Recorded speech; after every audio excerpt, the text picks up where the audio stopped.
Let's start on the job cuts then. 10,000, it's a big number.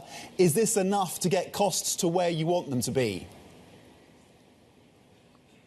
It is enough. It is a big number. And it is, for what we can see now, enough what we can do in order to bring our cost base in line with the level of activity we expect to see both for the end of this year, but also towards 2024 and 2025.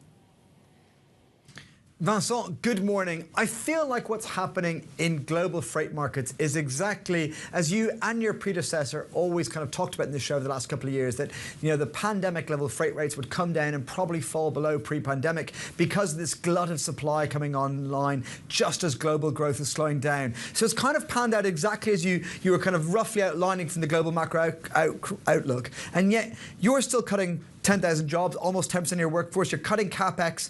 So what does this mean for your industry overall, for those who didn't kind of prepare for a long time for this much more negative scenario?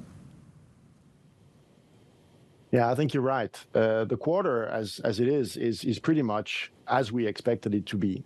But the outlook that we have is completely different from what we had just a year ago. And following this COVID boom, we're seeing prices today which are either in line or below what they were in 2019, and an outlook that is pretty subdued on the macroeconomic level.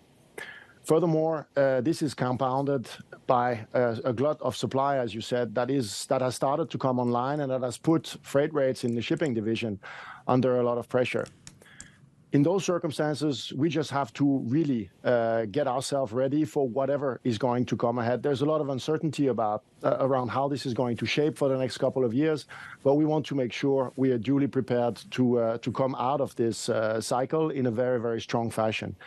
What this means for us is getting a tight control over our cost base, something we started already at the beginning of the year. Out of the 10,000 jobs we have announced we're going to reduce our workforce with, 6,500 have already been executed. The rest of it is an acceleration of those cuts that will take place mostly here in the fourth quarter. So we're getting our cost base in order. We're getting fit for what could be leaner times here ahead. And and also that means also reduction in our CapEx program and making sure we preserve some powder for whatever opportunity will also arise here during this cycle.